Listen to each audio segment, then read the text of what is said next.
ko, hindi ko tanggap ang sarili ko. Sino pa apektado ba kayo sa gawain ko? Hanggat wala akong sinasagasawa, bumarangin aking dinadaanan.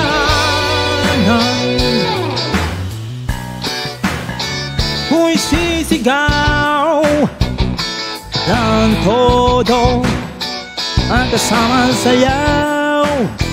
Hanggat umagahin tayo ay malaya, di ba kawalan? Siguraduhin mo lamang ikaw ay hinog pag ganito klase ng iyong sigaw. Di mo kaya kikin sa chismis paniwala. Wala ba naman ako sarili pag-isip? Huwag mo na akong lasunin sa matamis mong dila. Ako na humulot pero kailanman di ako magpapasago.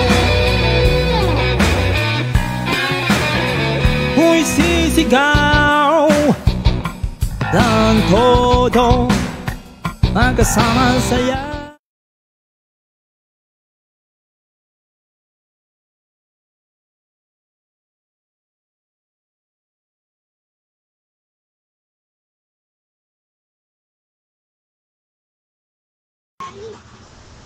Hello, hello, and welcome sa Russia TV mga kapatid. At meron tayong debate na magaganap ngayon, January 26 mga kapatid, Sunday alas 2 ng hapon dito sa Pilipinas mga kapatid. So ang ating topic ngayon ay patutunayan ng ating affirmative na si Jesus ang hinulaang hari sa bayan ng Israel. So affirmative natin si Brother Denmar Santiago ng Seventh-day Adventist. Negative naman si Brother Eo or Brother Jerry ng House of Israel mga kapatid.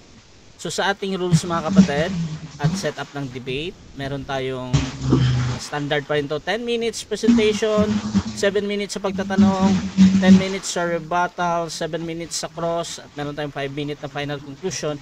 Mauna si negative, mahuli naman si affirmative.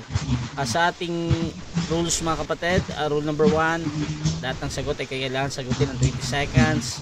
Rule number 2, dapat sumagot din sa categorical. Rule number 3, sagutin ang tanong na naaayon sa kung hindi niya sasagutin ang tanong, magkakaroon siya ng 10 seconds sa pagpapaliwanag. Rule number 4, sagutin ang tanong na naaayon sa tanong. Rule number 5, sa first stand doon lang dapat magtanong, sinilatag.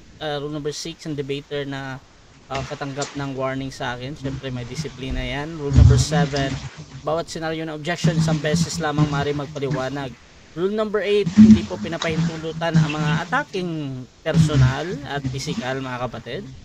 Kasama na din doon yung out of topic. Rule number 9, no challenge question. Rule number 10, ito lamang ang iral na patakaran bilang pagsasaayos ng debating ito. Bro, Jerry, medyo nagpi-feedback ako sa iyo bro. Nagpi-feedback? Mag-off muna ako. Sige, try mo bro. Try mo nga.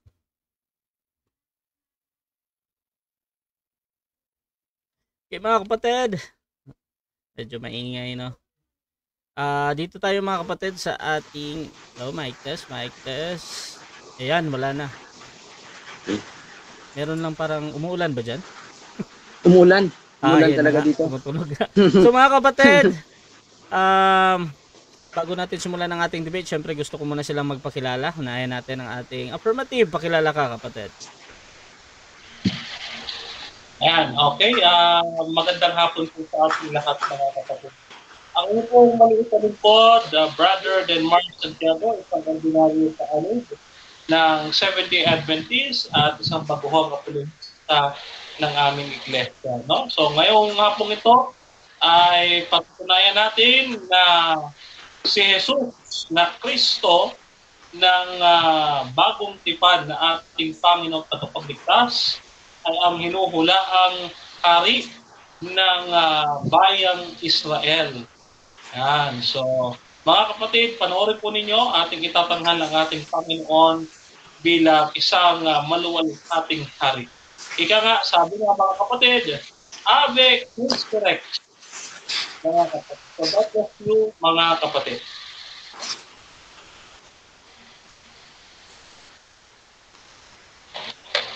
Siyempre dito tayo sa tututol din, pakilala ka kapatid. Okay, magandang hapon na naman mga kapatid, mga kaibigan.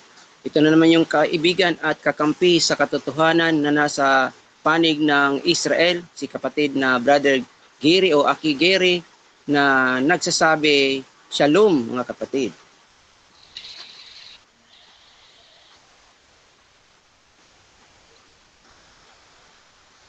So mga kapatid, simulan na natin ang ating debate. Pero bago yan, shoutout muna sa ating mga nasa live mga kapatid. Dito sa YouTube channel natin at dito sa ating Facebook live mga kapatid. Ayan, so please subscribe yung ating YouTube channel kung hindi kayo nakasubscribe. At follow me sa ating mga kapatid. Sa ating Facebook mga kapatid. Ayan. So, pwede nyo ding i-share ito mga kapatid, yung ating live streaming kung gusto nyo yung mga ganitong content, ganitong usapan. So, mamaya mga kapatid ay magpapaliwanag ang ating mga debater kung ano yung stand nila. So, mga kapatid, ito, simulan na natin ang ating debate at bibigyan ko ng 10 minutes si Brother Denmar Santiago ng SDA sa kanyang patutunayan na si Jesus ang hinulaan sa hari sa bayan ng Israel. Your time start now. Mga kapatid, Ave Christus Rex, Christus Vincit, Christus Regnant, Christus Emperor, mga kapatid. At ngayong hapong ito ay patutunayan natin na si Kristo ay ang maluwalhating hari na hinuhulaan ng propesya para sa bayan ng Diyos na Israel. No? At sa pagkakataong ito, noong nakaraan ay ating napag-aralan sa aming unang debate ni Brother Jerry, ang Daniel Webe. Okay, Daniel Webe. So ang ating pag-aaralan ngayong hapong ito ay dito naman po sa Daniel pa rin, no? Dito po sa Daniel Kapitulo 7, no? Kapitulo 7, versikulo 13 hanggang 14. Ganito po ang sabi ng Biblia, mga kapatid. Daniel 7, no? 13-14. No? Sabi dito, patuloy akong nakikita sa pangitain sa gabi at narito ang isang gaya ng anak ng tao na darating kasama sa mga ulap at siya'y lumapit sa matanda sa mga araw at iniharap sa kanya. Binigyan siya ng kapangyarihan, kaluwalhatian, kaharian, o pangalat ng bayan sa lahat ng mga bayan, bansa at mga wika ay magsilingkod sa kanya. Ang kanyang kapangyarihan ay walang hanggan at hindi lilipas at ang kanyang kaharian ay hindi mawawasak. No? Yan, mga kapatid, so dito, may binabanggit na anak ng tao. Yan. Yung title ng ating Panginoon Kristo na anak ng tao. Ang sabi diyan, siya ay nakita ni Daniel na lumapit doon sa matanda sa araw, yung Ancient of Days, which is ito yung Diyos Ama, mga kapatid, at ito ay depiction, mga kapatid, ng itawag nating second coming of Christ, yung millennial reign of Christ, mga kapatid. No? So, dito nakita ni Daniel sa propesya, no? Part ito ng prophecy ni Daniel. At ito ay may katuparan, mga kapatid. At kinonfirm ng Panginoong Kristo na una po nating mababasa sa 4 na ebanghelyo. Meaning, dito po tayo magpo-focus sa Synoptic Gospels. Yung Synoptic Gospels, yung Matthew, Mark, Luke, at John. No? So lahat po sila ay may patutuon yan, mga kapatid. Una, unang patutuon natin, mga kapatid, ay manggagaling mo kay Mateo, no? Dito po sa Matthew, no? Matthew chapter 24, no? Matthew chapter 24 verse 30. Ganito po ang pagkakasabi. Matthew chapter 24 verse 30. At pagkatapos ay lilitaw ang tanda ng anak ng tao sa langit at tatangisan lahat ng lipi sa lupa.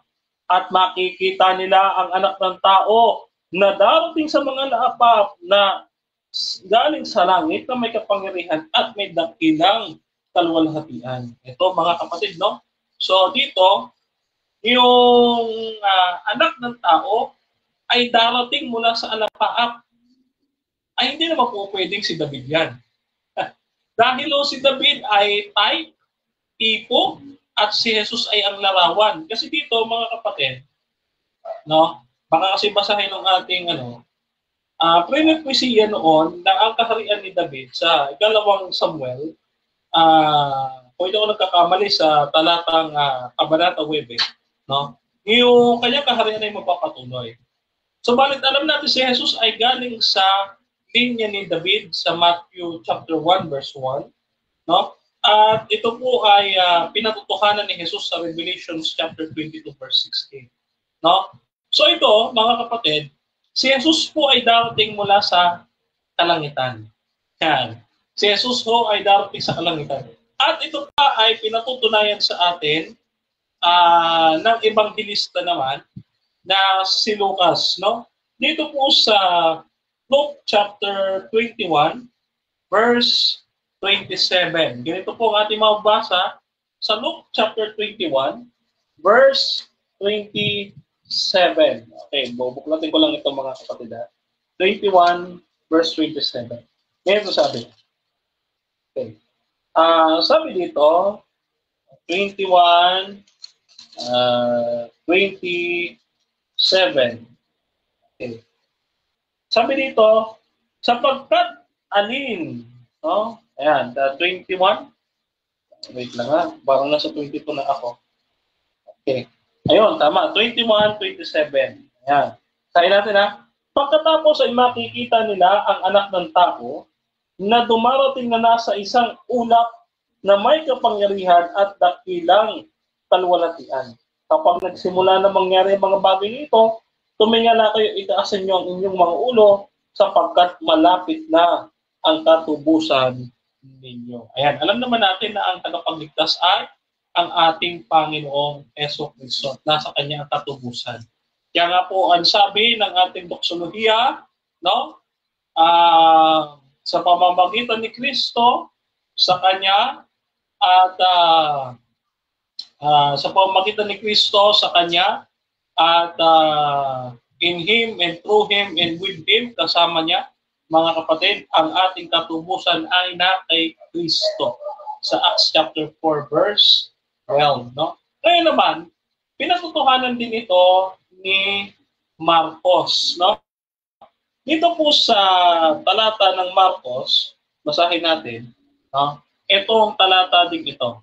Sabi po dito sa talata ni Marcos, sa Marcos 13, Marcos 13, 26, ganito po ang ating mababasa. No? Ang sabi po, pagkatapos nila makita ang anak ng tao na dumarating sa ulap na may dakilang kapangyarihan at kaluwalhatian. Pagkatapos ay susuguin niya mga anghel ang kanyang mga hinirang mula sa apat na hangin, mula sa dulo ng lupa hanggang sa mga kaduluduluhan ng langit. No? Ayan. So, bibigyan ko po kayo ng context dito, mga kapatid.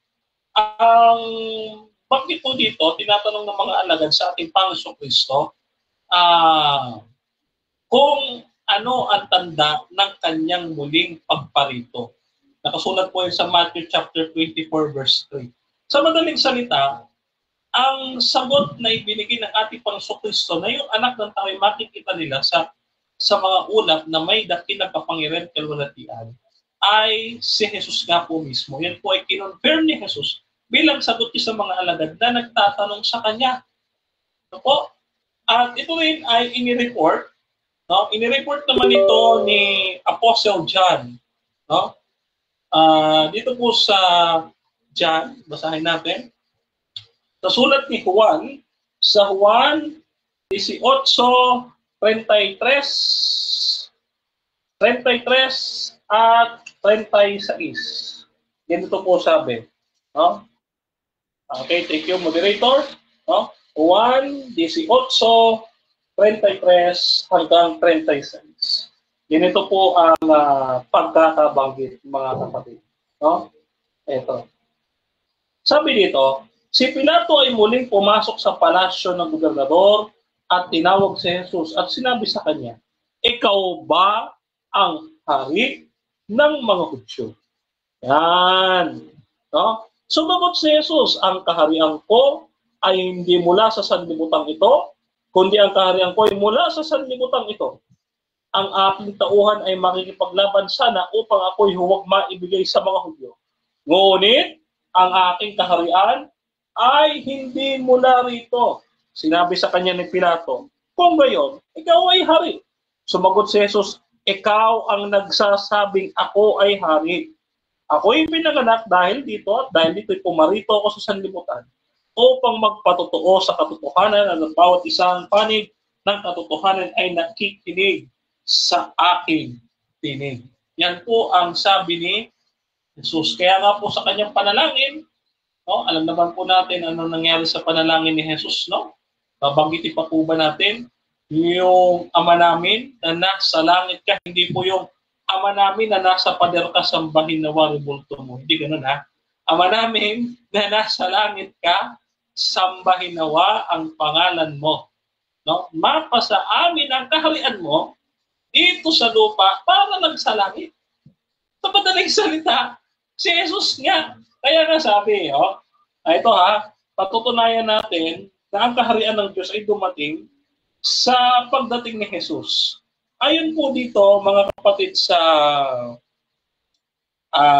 talata ng Lucas, sa 19, ganito ang ating mababasa. Lucas 19, no? Eto.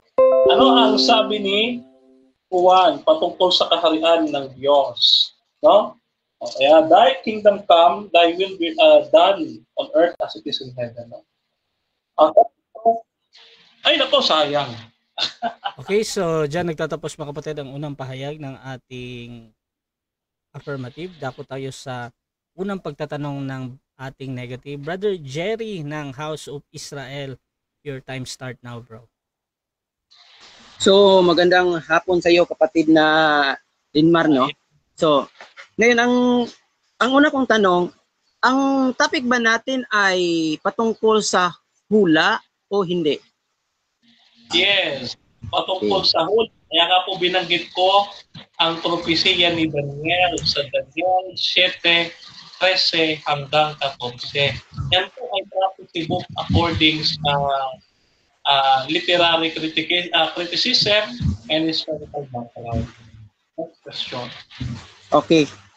Ang dito sa Daniel chapter 7 verse 13, anong verb ang ginamit? Is it past or future?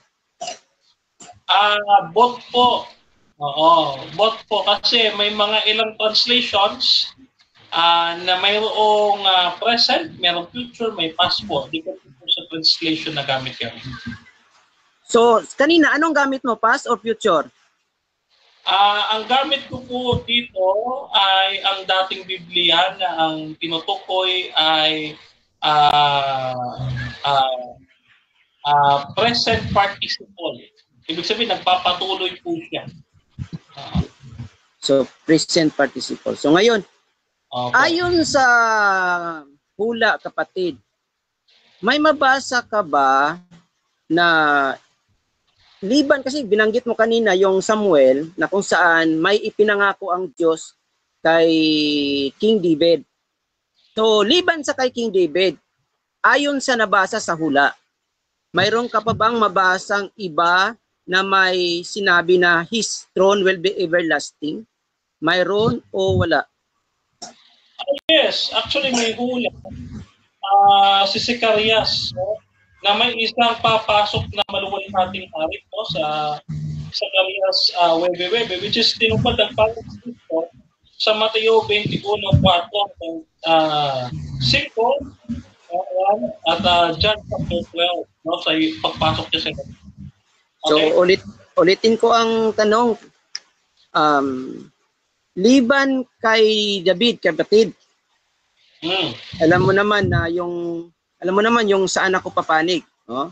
Kaya ang tanong ko, liban kay David, mayroon pa bang iba verbatim na sinabihan, your throne will be everlasting, liban sa kanya? Yes. Kasi sa Daniel 2, nagsabi doon, yung kingdom shall have no end. Okay. Po yun. Yung pagdating ng bato, pagkakahan ng bato sa Roman Catholic, ang kanyang kaharian ay So mabasa mo ba dyan, verbatim na ang tinutukoy ay si Jesus? Yes or no? Yes. Ang bato po ay si Jesus. Kaya nga po sa kapatuparan nito, sa Mateo 16:8, si Jesus po ay tinawag na Petra. Yan. Petra po siya.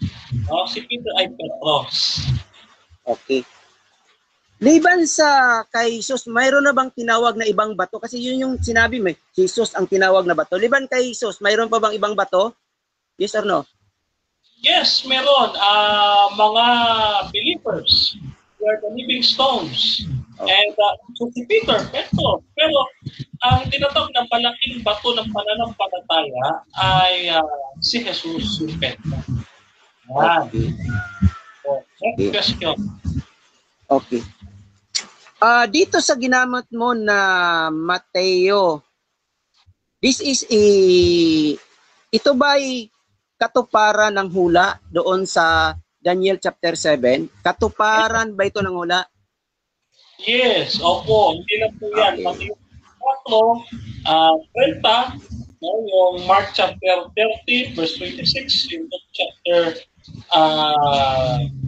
binasa natin, 22, no, 22, verse 27, no? Yung sa dyan na ating binasa kanina. Okay. So, aminado ka naman na sinabi mo na itong sinabi mo sa New Testament, katuparan ng hula na pinaniwalaan mo. It means this is not, hindi ito yung hula na pinag-usapan natin. Kasi ang pinag-usapan natin, ayon sa hula, hindi ayon sa katuparan ng hula. Tama ba? Mali. Kapag ka po pinag-uusapan natin yung hula, ay meron po itong katuparan. Ang technology po ito yung tinatawag na type, shadow of all things, Colossians chapter 2. Na si Jesus po ang pinatutunayan ng Biblia, no? Luke chapter 54. Verse 4. Okay. Ulitin ko ang tanong, kapatid, yung bang topic natin ayon sa hula o ayon sa katuparan ng hula? May dalawa siyang pinagpipilian, kapatid na moderator. Ayon sa hula o ayon sa katuparan ng hula ang topic namin? Nag-object ba siya, Mr. Moderator? Paki-clarify. Okay. Ito po sagot ko. Pareho. Kahit kapag may hula, kailangan may fulfillment. Objection, Mr. Moderator. Objection, Mr. Moderator. Ano muna yung ating objection, bro? Okay.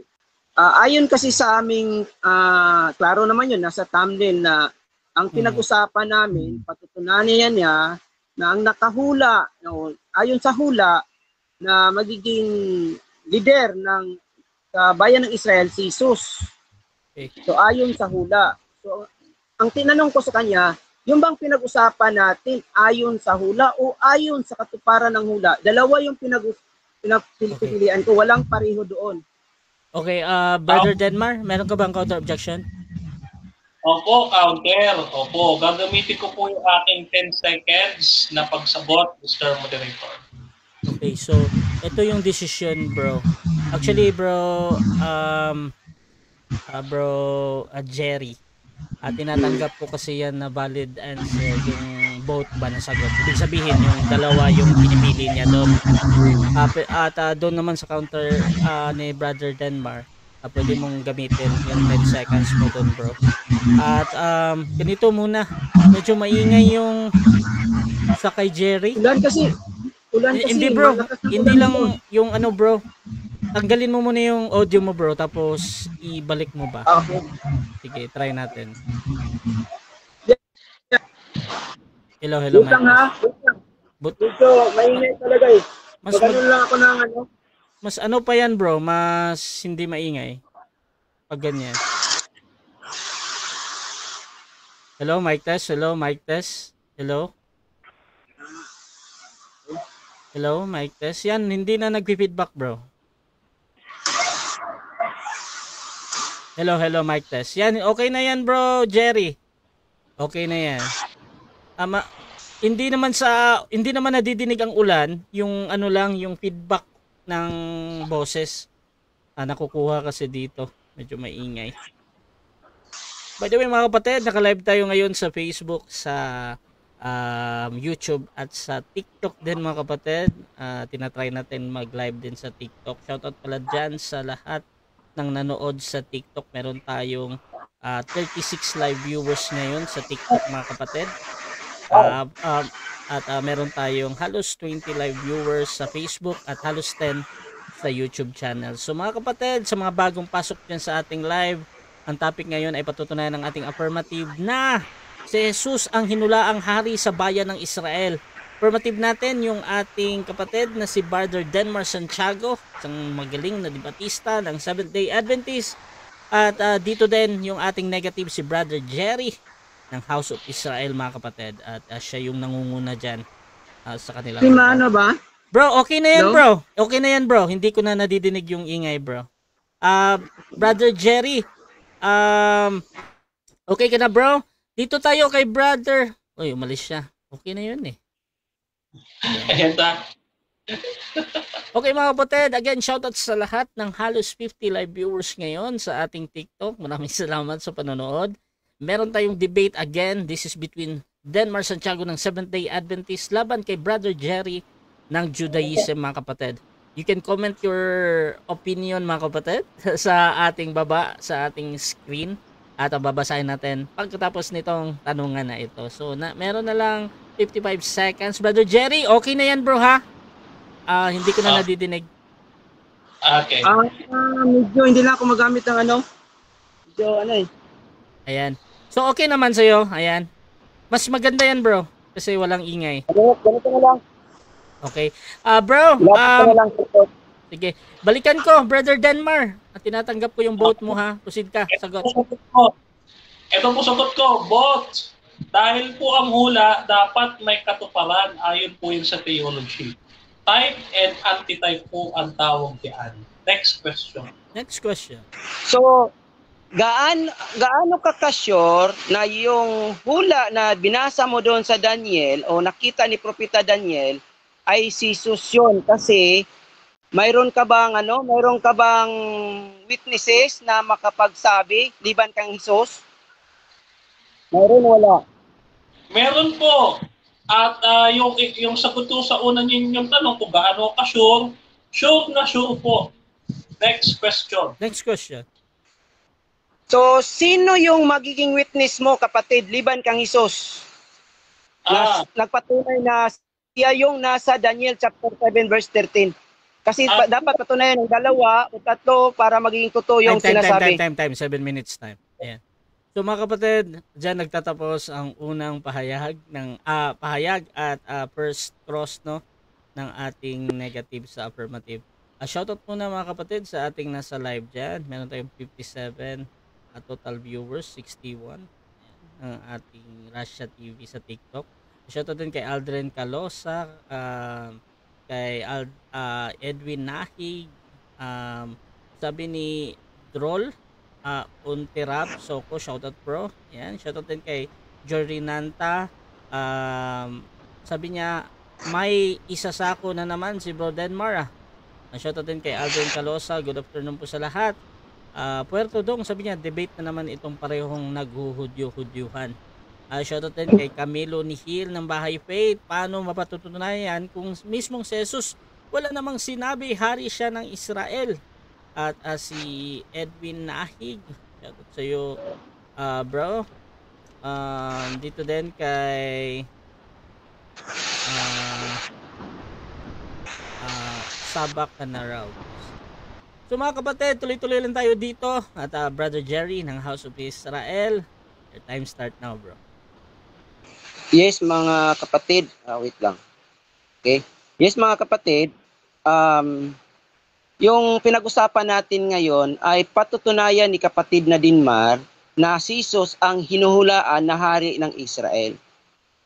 Bagaman mga kaibigan, at alam na ninyo na may talagang tinatawag na sumpa doon sa Jeremiah 22 verse 30 na yung descendant of Jeconiah na nandun including Jesus ay mayroong tinatawag na sumpa na hindi siya pauupuin sa trono ni David, na kung saan ang ipinapangako na magiging hari ng Israel, siya ay upo sa trono ni David ayon sa mga tala.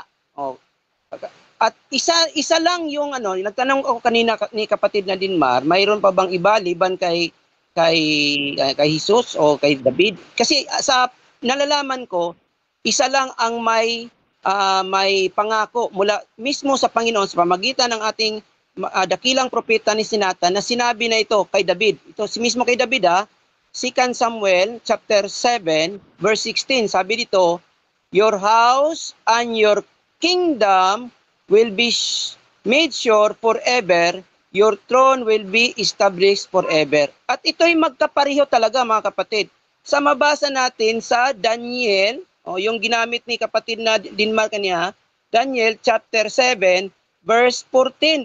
Pansinin niyo mga kaibigan, sabi dito, dominion was given, sabi dito, dominion was given him, and glory and kingdom, that all the people, nations, and languages should serve him. His dominion is an everlasting dominion which shall not pass away, and his kingdom that will not be destroyed. At ito yung sinabi, pahayag ni Daniel, na kung saan sinabi niya na ang taong yung nakita niya dito sa Daniel chapter 7 verse 13 ay yung dominion niya is everlasting. At sa buong Biblia, kapatid na Dinmar, at sa mga nanonood ngayon, isa lang ang tao na may pangako na magkaroon ng everlasting na dominion. Basahin natin sa ibang pagsalin dito sa ulitin natin yung 2 Samuel chapter 7 verse 16. Sabi dito, "And thine house and thy kingdom shall be established forever before thee. Thy throne shall be established forever." According to all these words and according to all this vision, so did Nathan speak unto David. Isa lang yung mga kapatid ang may sinabi niyan. At kaya nga mga kapatid, ang mga tao sa Israel, yung mismong Hebrew, ang inaasahan nila na darating na hari ay ito. Mabasa natin dito kapatid Unahin natin ang 3 Hosea 3:5, makita naman yun sa screen, nandyan. "Afterward shall the children of Israel return and seek the Lord their God, and David their king, and shall fear the Lord and his goodness in the latter days." Klaro mabasa kapatid na ang inaasahan mismo at sinabi mismo ng mga propeta na inaasahan nila ay hindi si Jesus na hari, kundi si David. Si David ito pa isang messianic na sinasabi dito. Sabi dito sa 37:20. Sabi dito 21. Dito sa 22. "And I will make them one nation in the land upon the mountains of Israel, and one king."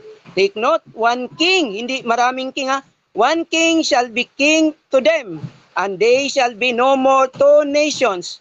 Neither shall they be divided into two kingdoms anymore." At all this. At pansinin nyo sa 24 mga kapatid, nakalagay, "And David my servant shall be king over them." Take note. So ibig sabihin, ang hula ay may nakalagay na pangalan. May nakalagay na pangalan na ang inasahan nila na hari ay hindi si Jesus ayon sa hula. Kaya tinanong ko kanina si kapatid na Dinmar, ayon sa hula. Ayon sa hula, yung pinag-usapan natin, ano ayon sa hula? Ngayon, kung sinasabi ni Jesus doon sa Mateo 24:30, Lucas 21:27, at iba pang mga talata sa New Testament, ay hindi disqualified siya kapatid kasi yung Jeremiah chapter 22 verse 30 ay ito nga sinabi, ulitin natin 22 verse 30 para makita baka gumagawa ako ng dito sa yes, record this man as childless, a man who will not prosper in his days, for no more will a man of his offspring prosper, sitting on David's throne and ruling in Judah. So hindi pinapayagan kapatid. At itong si Jesus, ayon sa Mateo, sa sulat ninyo, dito sa 1:12, after the exile to Babylon, Jeconiah, this is yung isinumpa na hari, become the father of Shealtiel. Shealtiel become the father of Zerubbabel. Hanggang sa baba, mga kapatid, na kung saan ito yantong dito sa 16. Sabi niya, Jacob become the father of Joseph, the husband of Mary, from whom was born Jesus, who is called the Christ. So ito yon kapatid, klaro yon. So it means, hindi si Jesus ang hinuhulaan kasi verbati mga kapatid, mababasa dito sa ulitin natin Hosea chapter wait lang saan ba yung isang wait lang. So sa Hosea chapter 5 ulitin natin Hosea chapter, afterward the children of Israel shall return. So dito and seek Yahweh their God and David their king, and shall come with trembling to Yahweh and his blessing in the last days. So ngayon, isa pa, sa Micah mga kapatid, Micah 5:2, sabi dito, 5:1, sabi dito, 5:2, but you Bethlehem Ephratah, being small among the clans of Judah, out of you will come to me that is to be ruler in Israel, whose going out are from of old, from ancient times. Sino ito? Si David ito mga kapatid Tingnan natin sa wait lang antayin mo na kasi halingkutin ko yung yung Biblia natin na Hallelujah Scripture kasi nandito yung kung hindi ako nagkamali dito sa 1 Samuel chapter 12 verse 7. Sabi, wait lang hanapin natin. Wait lang kasi wait lang, hanapin natin yung Micah. Ano ba itong yung itong Hallelujah Scripture, iba-iba yung pagkasunod-sunod. Micah, saan ba yung Micah? Wait lang. Micah, wait lang. So yan, hanapin natin muna kapatid kasi hindi naman natin ito pinaghandaan. Talagang kasi nakalimutan ko na mayroon pala kaming debate ngayon. At tapos si kapatid na si Camacho ang nag-take over si hanapin na natin dito David. Para madali madali.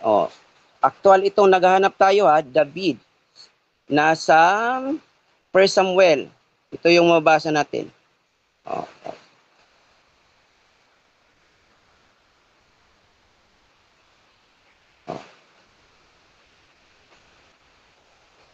Natin. Sabi dito sa 17 pala, 17:12 sabi, now David was the son of that Ephraitite of Bethlehem, Judah, whose name was Jesse, and he had 8 sons. The man was an elderly old man in the days of Saul. So, ang tinutukoy dito ni Micah from ancient time is si David, mga kabigan. Sa klaro ito, but you Bethlehem Ephratah, being small among the clans of Judah, out of you one will come out to me that is to be ruler in Israel. Yung pinag-usapan namin ngayon, the leader of Israel.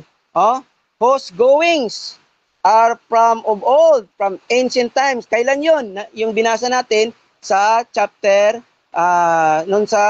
ulitin natin ha, sa verse 17:12.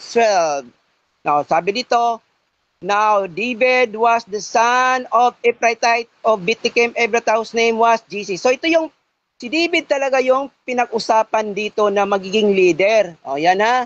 So, ulitin natin ha. Dito naman sa ulitin natin dito sa para mas maklaro. Ezekiel chapter 37 verse 24. Sabi dito, my servant David will be king over them. They will all have one shepherd. They will always walk in my ordinances and observe my statutes and know them. They will dwell in the land that I have given to Jacob. So ito yung pangakong lupa. Ano pa ito kanina? My servant in which your father lived. They will dwell there, they and their children and their children's children forever. David, my servant, will be their friends forever. Moreover, I will make a covenant of peace with them. It will be an everlasting covenant with them. I will please them, multiply them, and set them my sanctuary among them forever. So, ang tinutukoy dito mga kapatid, na hari ay si David. Klaro naman, one king lang sinasabi dito eh. Hindi maraming king. Ito si David naman ay tinutukoy dito sa sa Salmo. Sabi yung Salmo. Salmo 89. Salmo 89 verse 18. 89 verse lang ha. 18. Bakit na? 20 dito pala sa dito sa 20 mabasa natin, I have found David my servant. I have anointed him with my holy oil. With whom my hand shall be established, my arm will also strengthen him. Sabi dito sa pinaka dito sa baba, sabi dito, tingnan niyo mga kaibigan. Sabi niya dito, I will feed his son also on the sea, and his right hand on the rivers. They will call to me, you are my Father, my God, and the rock of my salvation. I will also appoint him my firstborn, the highest of the kings of the earth. The highest of the kings of the earth. Tinutukoy dito si David. So si Jesus ay hari, sabi niya, sa langit daw. Mayroong hari sa langit, kapatid na Dinmar. Ang pinag-usapan natin, kapatid na Dinmar, sino yung kinulaan na hari o maging leader ng Israel? Israel hindi ng mga Gentile. At klaro naman yung nabasa natin mga kapatid na inasahan talaga ng mga Israelita na darating na sinabi naman ng mga propeta ay si David. At ngayon, anong sabi ni Propeta Amos? Yung sabi ni Propeta Amos, ganitong sabi ni Propeta Amos, surely the Lord Yahweh will do nothing unless He reveals His secret to His servants, the prophets. Ayun. Okay.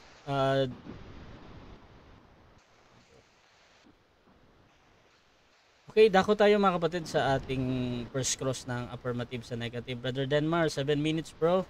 Your time start. Okay. So, question ko dito. Okay. According sa iyo, pinag-lista ko yung sinabi dito. So, ito una kong tanong. Ito una kong tanong. Ang sabi mo, may sumpa sa luklukan ni David. Si David ba may sumpa rin? Yes or no? Objection, Mr. Moderator. Objection bro, ano yan bro? Hindi ko sinabi may sumpa sa luklukan ni David, kundi ang sinabi ko, may isinumpa yung lahi ni Yekonia ayon sa Jeremiah 22 verse 30. Kay Yekonia ka bro. Magre-refresh ka bro? Or... This question, rephrase. Okay. Okay.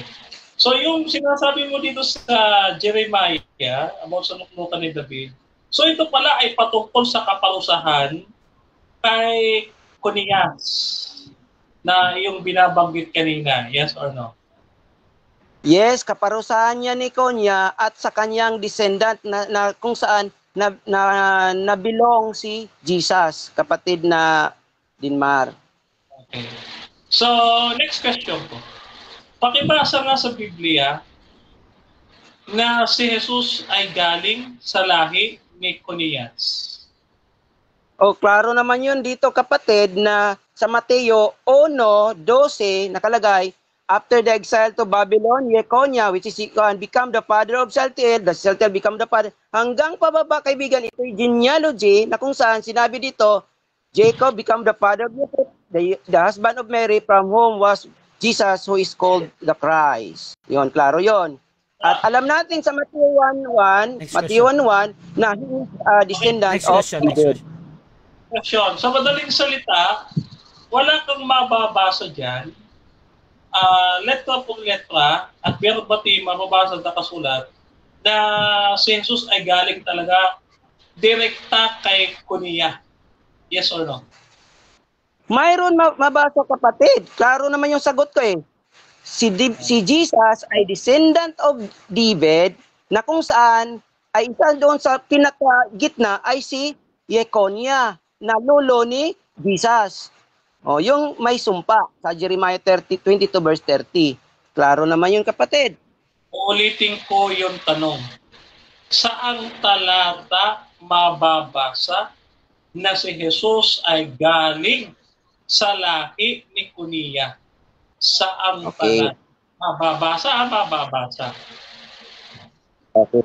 Klaro yun, kapatid, kung gamitan natin ng pag-unawa sa Mateo 1, na kung saan sinabi dyan sa 1:1, si Jesus ay descendant of David, na kung saan binigyan ng genealogy patungo sa chapter 12, na kung saan dandoon si Yekonya na lolo ni Jesus. Klaro yun. Next question. Ano sabi mo? Verse 10. Okay, tama ba? Verse 10? Objection, Mr. Moderator. Objection, bro. Negative na yun. Ano yun? Clarification o tanong? Clarification. Clarification. Proceed. Bro Jerry, ika-clarify mo ba? Okay. Mali yung sinabi niya verse 12. Verse 12 daw, verse 12. Verse 12. Okay. Ang sabi dito, ito premise ito, Mr. Moderator. Pagkatapos silang dalhin bihag sa Babylonia, naging anak ni Conias si Shealtiel at naging anak ni Shealtiel si Zerubbabel. Okay, ang tanong ko po dito, Mr. Negative, Brother Jerry, sinasabi ba dito na ang naging anak ni Conias ay si Jesus o si Shealtiel? Diyan sa chapter 1 ng Mateo verse 12 ay walang mabasa na Jesus. Pero kung sundan mo yung genealogy patungo kay Jesus, ay lulo pala yon ni Jesus, si Yekonya, na may sumpa yung descendancy niya. Uulitin ko po yung tanong kasi categorical po ito eh. Doon po sa verse na binigay po ninyo sa Mateo 1, Objection, Mr. Moderator. Objection. Ano muna? Negative. Sinabi ko naman na walang mabasa, ngunit kung patuloy mong basahin yon hanggang sa baba, malalaman mo na si Yekonya ay lulo pala ni Jesus. Okay, Klaro yun. Objection, bro? Sir, ang tanong ko po kasi ay categorical. So mamimili siya, sino ba yung anak ni Jeconias? Ito ba si Shealtiel o si Jesus? Si Shealtiel or si Jesus? Bro, mamimili ka ba, bro, Jerry, or 10 seconds? Sagutin ko yung Okay, tanong niya. Ang sagot, pareho. Kasi ayon sa mga Hebrew, pag sinabing descendant, sa Hebrew kasi pag sira o ziraim, Hebrew, ay tumutukoy yon sa kahit nasa mga apu-apuhan mo. Hindi lang yung sa direct na descendant mo, kapatid na Dinmar, kung nag-aaral ka ng Hebrewism. Okay. Next question. Tatanggapin mo ba yung sinasabi mo? Ito, Apalo. Tatanggapin mo ba yung sinasabi mo na yung word na descendant, hindi lamang sa Hebrew, pati sa Greek, ay maraming definisyon at yung binabanggit mo ay lamang sa mga definisyon yan. At ang isa pang definisyon ay yung literal descendant na naging anak. Agree ka ba doon? Yes or no? Hindi ako agree sa iyong iniisip, kapatid. Kasi ang tinutukoy natin dyan ay mga Hebrew. So susundin natin ang pamamaraang Hebrew, hindi yung pamamaraang Grego. Ang pamamaraang Hebrew, klaro yun, pag sinabing descendant o zera sa Hebrew, ay tumutukoy yun sa mga anak na mga anak niya. At saka yung direct din na anak. Hindi ganun yun, kapatid na Dinmar. Ang libro ba ng Matthew ay isinulat sa Hebrew o sa Greek? Ay walang nasabi dyan na isinulat yan sa Hebrew, kapatid. Pero klaro naman, ang nag-uusap dyan, kapatid. Time stop na, time stop. Objection, Denmar, bro. Moderator, categorical, sa aling lingwahe ang pinangsulat ni Mateo dyan? Yan ba ay Hebrew or Greek? Sagot niyo po muna yan.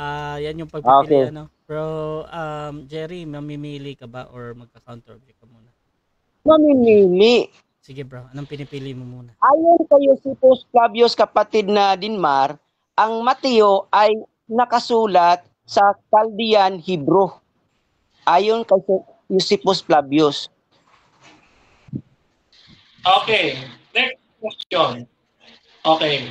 Yan ba si Flavius na sinasabi mo nasa Bible or wala? Yan, kapatid. Out of objection, Mr. Moderator.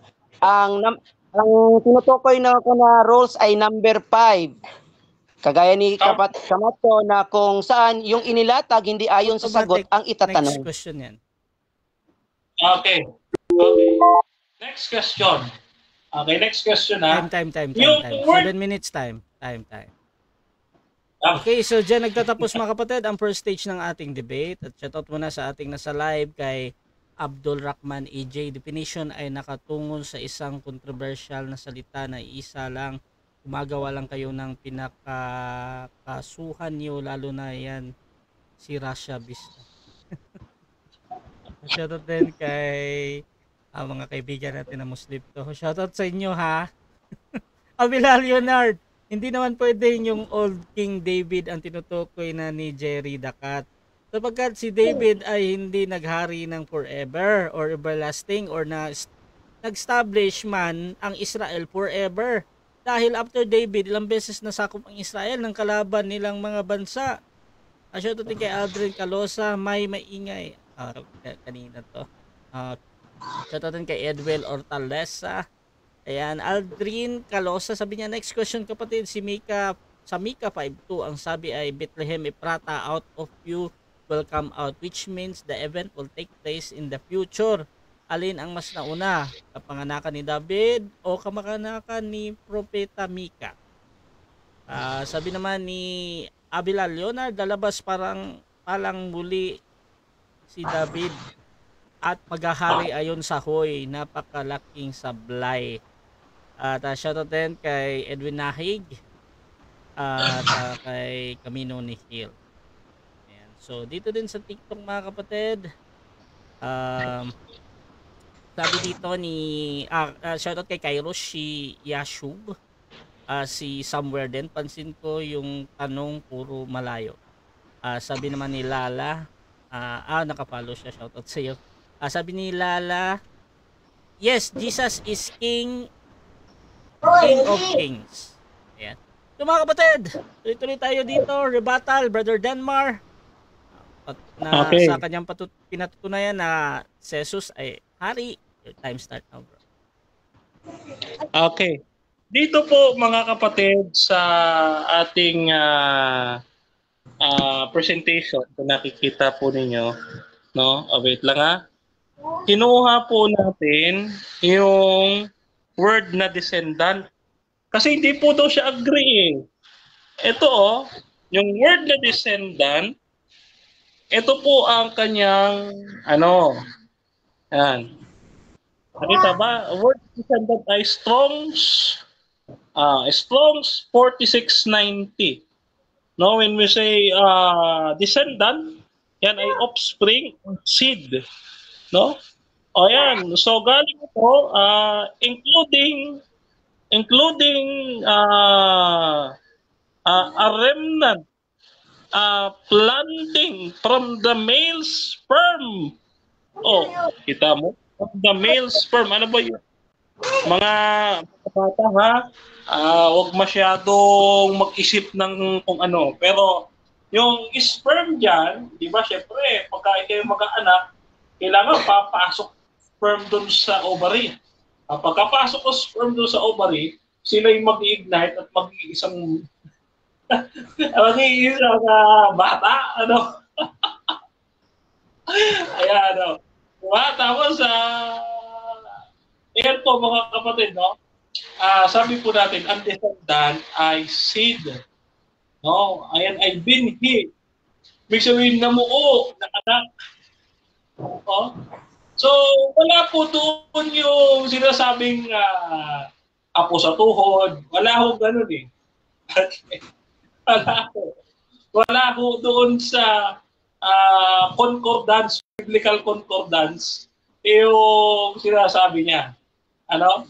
At mahuhuli kasi sabi niya sa ulit debate, Brother Denmar, dito lang tayo ayon sa nasusulat. Gagamit siya ng Flavius, kung ano mo Flavius yun. Gagamit siya ng sulat, wala naman dito sa Bible. O, Brother Jerry, ang usapan natin, Biblia. Babalik ko sa iyo to, ha? Ito, usapin natin, Brother Jerry, Biblia. Okay. Ngayon, wala pong saysay yung naging presentation ng ating negative. Sapagkat hindi naman natin tinututulan na si David ay prototype ni Jesus. Prototype ni Jesus. At ang katuparan, si Jesus, no, siya po yung antitype o katuparan. Kasi tanong ni Jerry kanina, sino pa ang nagsasabi na si Jesus ay hari ng Israel? Bukod sa Synoptic Gospels at kay Jesus. May isinubo ang Diyos na anghel. No? Kaya nga sabi doon sa Katoliko, Ave Maria! Gratia plena! Ano kasunod? Basahin natin. Lucas 1:31 hanggang 33. Ano ang sabi sa birhing pinagpala na si Maria? Ganito ang sabi diyan sa ina ng Diyos. Lucas 1:33. No? Okay, sabi diyan, ito. Yan. Lucas 1:31 hanggang 33. Ito po ang sabi. As puno. Okay, hanapin natin mga kapatid. Sabi dito, yan. Sapagkat sinabi sa kanya ng anghel, sino to? Si Gabriel. Huwag kang matakot, Maria, sapagkat nakatagpo ka ng paglingap sa Diyos. Yan. At ngayon, maglilihi ka sa iyong sinapupunan at magsisilang ka ng isang anghel na lalaki at tatawagin mo ang kanyang pangalan, Jesus. Siya ay magiging dakila at tatawaging anak ng kataas-taasan. Ibibigay sa kanya ng Panginoong Diyos ang trono ng kanyang amang si David. Siya ay maghahari sa sambayan ni Jacob magpakilanman at hindi magwawakas ang kanyang kaharian. Maliwanag ha? Maliwanag, sinabi kay Maria ni Anghel Gabriel.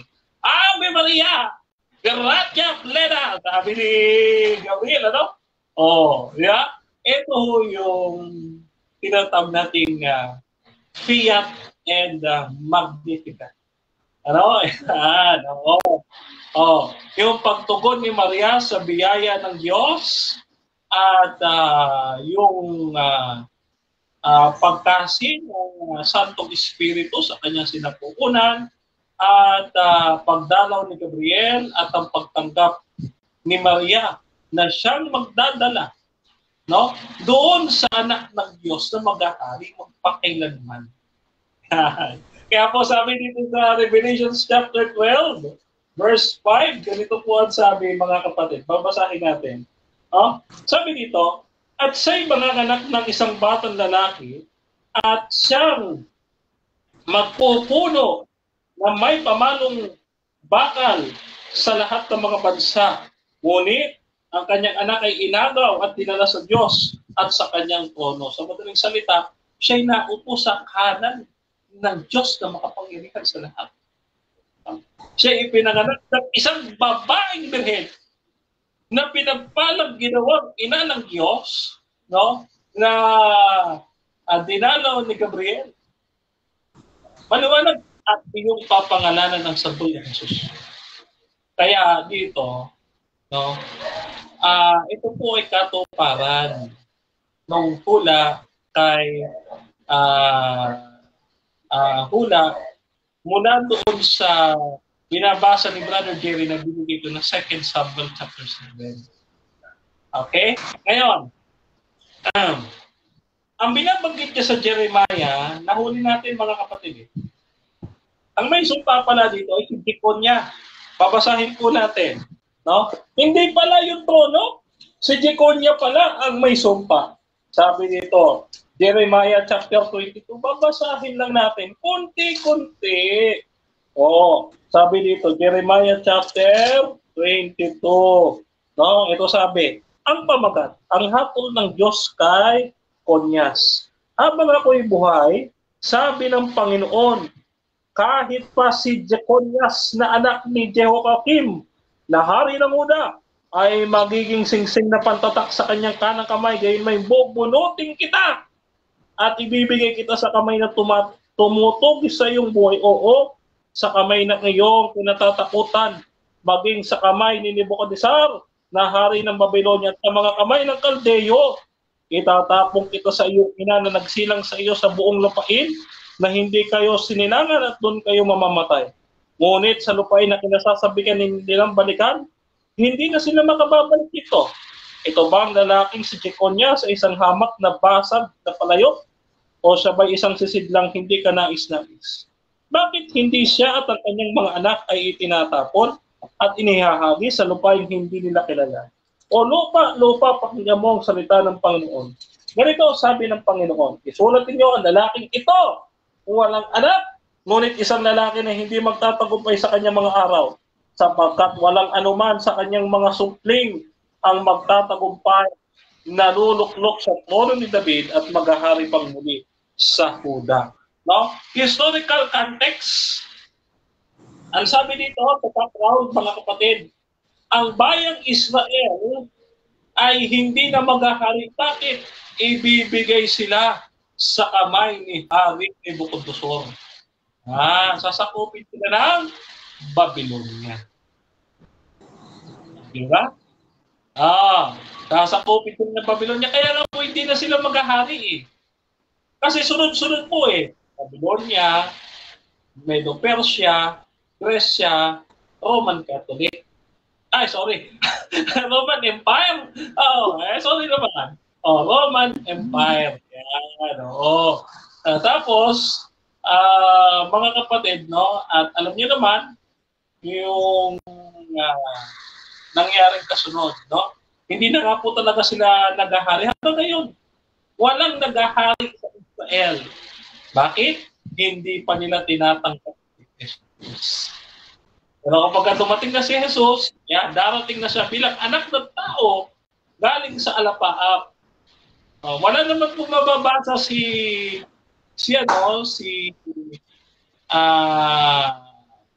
Brother Jerry na si David ay magiging maluwalhati makapangyarihan at siya'y lilitaw doon sa mga unang patatawaging anak ng tao. Dahil si David, ang sabi ng mga apostoles, dito po sa aklat ng mga gawa, ang kanyang libingan o ang kanyang bangkay ay hanggang ngayon nasa atin. Ibig sabihin, nakabaon po sa lupa si David. Wala po sa langit. Yan no? So, wala po talagang saysay. No? Sabi ng ating negative, wala pong natutulan. Hindi nga po tayo against na si David ay prototype. Prototype din ang katuparan ay si Jesus. Lucas 24:44, ang lahat na nakasulat, no? Time. Sa si Jesus ang katuparan. Okay, dapat tayo mga kapatid sa 7 minutes na pagtatanong. Second cross ito ng negative sa affirmative. Brother Jerry ng House of Israel. Your time start now, bro. Okay, magandang hapon na naman, kapatid na Dinmar. Ginamit mo kanina, kapatid, sabi diyan sa pinakahuli sa Jeremiah 22 verse 30, sapagkat walang tao sa kanyang angkan, nagiginhawa pa, naupo sa luklukan ni David. Ngayon, ano bang ibig sabihin nito, kapatid? Hindi kasali si Jesus na kanyang mga angkan o descendants? Sagot, hindi po kasali diyan. Dahil po ang context, ang sabi, ibibigay sila kay Nebuchadnezzar. Sa kanya kinatatakutang si Nebuchadnezzar. Ibig sabihin, pagkatapos silang masakop ng Babylonia, sasakupin ulit sila. At hanggang ngayon, naghahari ang Roman Empire sa pamamagitan ng Roman Catholic. Kaya yung paghahari ng Jesus ay nasa langit. Paparating pa lang dito sa lupa. Next question. So, inamin mo na si Jesus ay hindi angkan ni Yekonia, na yung lolo niya ay si David. Yes or no? Yes. Hindi po yan context kay Jesus yung binabasa po ninyo. Ang context po niyan ay napapanahon doon po sa pagsakop ni Nabucodonosor sa bayang Israel. Hindi po kabilang diyan yung panahon ni Jesus. Yan po ang pag-aaral yan na historical background. Next question.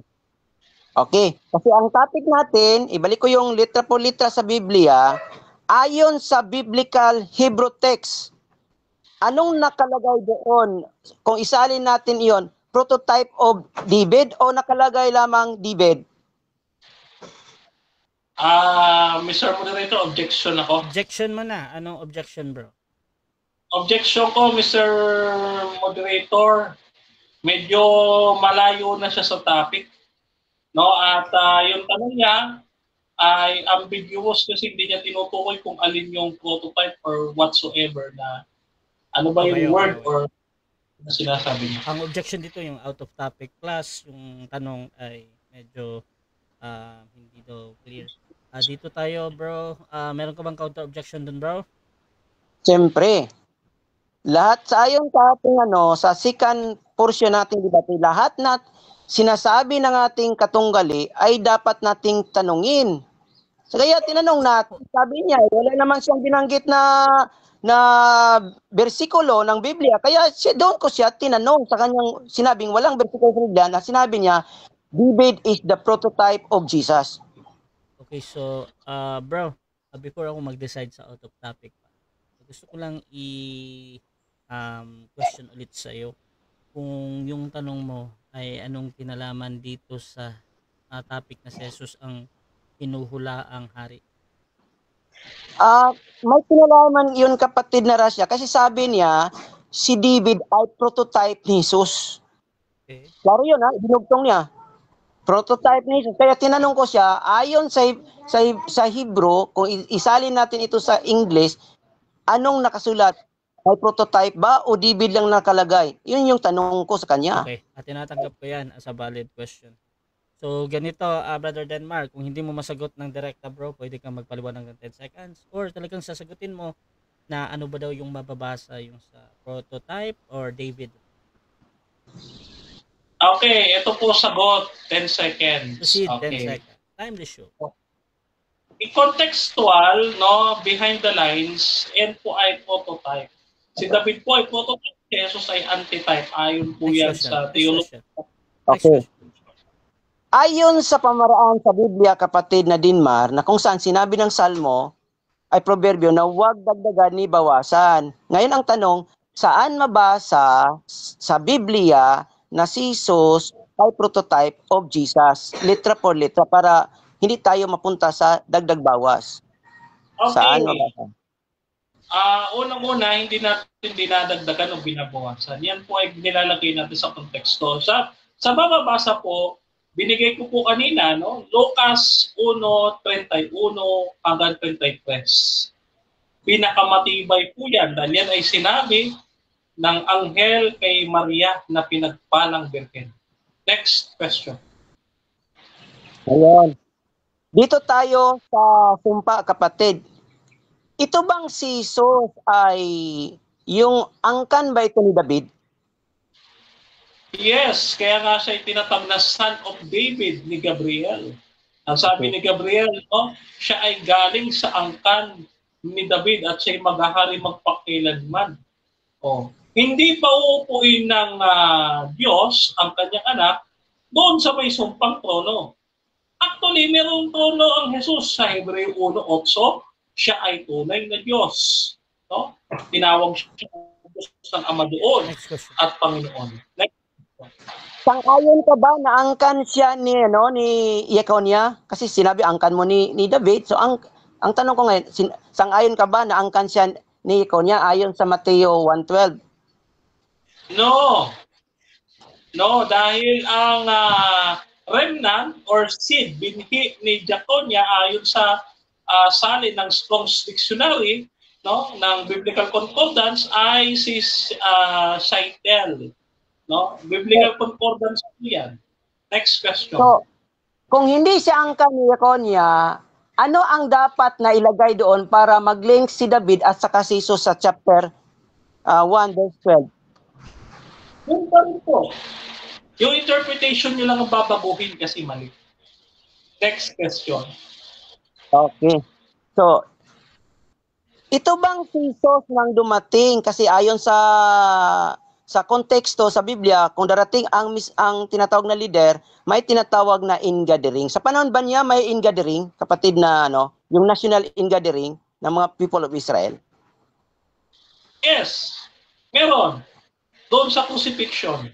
Dahil ang buong Israel ay nag-gather doon sa kanya, no? At yun po ay pinakamalaking crowd sa panahon ng Panginoon Kristo na lahat ay nakakita sa kanyang pagpapako. At victorious over. Okay. Isa din sa Time. pamaraan ng... Okay, wait lang bro ha. Diyan nagtatapos mga kapatid ang ating second cross ng ating negative sa affirmative. So dako tayo sa ating rebuttal ng ating negative. Brother EO ng House of Israel, your time start now. Okay, magandang hapon na mas. Yung sinabi ni kapatid na Dinmar, puno ng kasinungalingan. Bakit? Ganito. Tinanong ko siya, si David ba ay si Jesus ba ay descendant of David? Yes. Pero nung pagdating sa verse 12 ng Mateo, naging hindi. Na kung saan sinabi diyan sa sulat ni Mateo, ang ganito ang nagkasulat, ang aklat ng lahi ni Jesucristo na anak ni David, na anak ni Abraham. Naging anak ni Abraham si Isaac, naging anak si Isaac ni Jacob, at naging anak ni Jacob si Juda at ang kanyang mga kapatid. Hanggang dito sa verse 12. Pero itong si kapatid na Dinmar, para lang maitawid yung sinasabi niya na wala na kasi maipit talaga siya diyan. Hindi niya inangkina si Jesus ay angkan ni Yekonia para lang makatawid sa kanyang iniisip na mali. Ngayon, tinanong ko siya, mayroon bang ingathering? Mayroon daw yung pagkapako ni Jesus. Wala namang ingathering. Wala namang ingathering na sinabi diyan eh. Wala sa katunayan nga is sila hindi sila natakot sila. Walang ingathering, kapatid na Nako.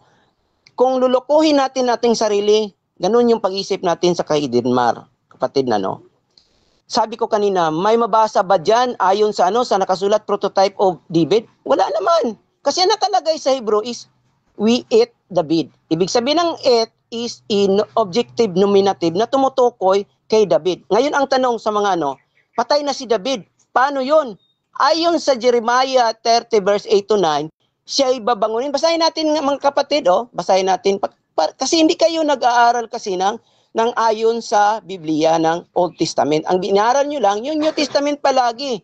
Sabi dito, at mangyari sa araw na yaon, sabi ng Panginoon ng mahukbo, ng aking alisin ang kanyang pamatok. So take note wala nang slavery. Ayun dito, at aking papatirin ang inyong mga tali at hindi na siya maglilingkod pa sa mga taga-ibang lupa, kundi kanilang paglingkuran ang Panginoong kanilang Diyos at si David na kanilang hari na aking ibabangon sa kanila. So, sabi niya, ibabangon sa kanila. So, tignan, klaro yon, sa huling mga araw, ibabangon si David. Kaya nga, yung pagdating sa New Testament, hindi pa binangon kasi kailan ba yun? 2,000 years ago. Sa huling araw pa mga kapatid, kaya nga, klaro yon, ulitin ko sa Hosea 3:5, sabi diyan, pagkatapos ay manumbalik ang mga anak ni Israel, ingadiring pa rin, at hahanapin ang Panginoon ng Diyos at si David na kanilang hari at magsisiparitong may takot sa Panginoon at sa kanyang kabutihan sa mga huling araw. Nasa huling araw na ba yung nandoon sa sa first century, yung Hindi, ang tagal na kapatid. Ang daming taon nang lumipas. Kailan yung huling araw? Yung pinapanghinarap natin kapatid na Dinmar. Huwag nating lulukuhin ang mga nanonood ngayon.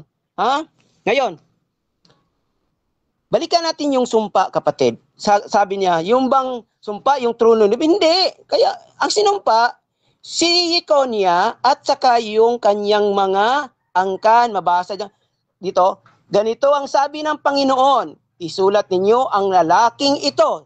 Tumutukoy Yekonia na walang anak, ang lalaki na hindi giginhawa sa kanyang mga karawan sapagkat walang tao sa kanyang angkan na giginhawa pa na uupo sa luklukan ni David, hindi na magpupuno pa sa Huda. Hindi lang pala si Yekonia ang may sumpa, pati yung angkan niya na doon nakalinya si Jesus ayon sa Mateo chapter 1 hanggang sa 1:1 hanggang sa 16. Klaro 'yun kapatid. Ngunit itong kapatid natin para lang maitawid yung yung topic niya na patutunayan niya na si Jesus ang hinulang hari ng mga ng Israel ay doon nagsinungaling kapatid. Gaano pag sinungaling? Ganito. Tinanong ko, si David ba ay si Jesus ba ay descendant of David? Yes. Si Jesus ba ay descendant of Yekonia? No. Nako. So, kapatid, kahit na grade 1 ang magbabasa sa Mateo 1, talagang makikita na si itong si Jesus ay descendant of Yekonia na may sumpa. 'Yun. Ito sa dito sa Daniel chapter 7, 14. Klaro naman ito kapatid Sabi diyan at binigyan siya ng kapangyarihan, past tense at kaluwalhatian at isang hari. Sanina sabi niya present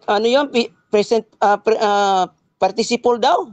Sinabi niya walang past tense At binigyan siya ng kapangyarihan at kaluwalhatian at isang kaharian upang lahat ng mga bayan, bansa at wika maglingkod sa kanya. Ang kanyang kapangyarihan walang hanggan, kapangyarihan na hindi lilipas at ang kanyang kaharian ay hindi magigiba. Yun. Sabi niya, paano yun si David ay nawala yung trono niya, yung paghari niya. Basahin nga natin itong isa pang talata dito sa 1 Chronicles chapter 22 verse 9 to 10. Itong sinabi narito isang lalaki ay ipanganak sa iyo na siyang magiging lalaki mapayapa at bibigyan ko siya ng kapahingahan sa lahat ng kanyang mga kaaway sa palibot sapagkat ang kanyang magiging pangalan ay si Solomon. Ito tumutukoy sa Solomon at bibigyan ko ng kapayapaan at katahimikan ang Israel sa kanyang mga araw.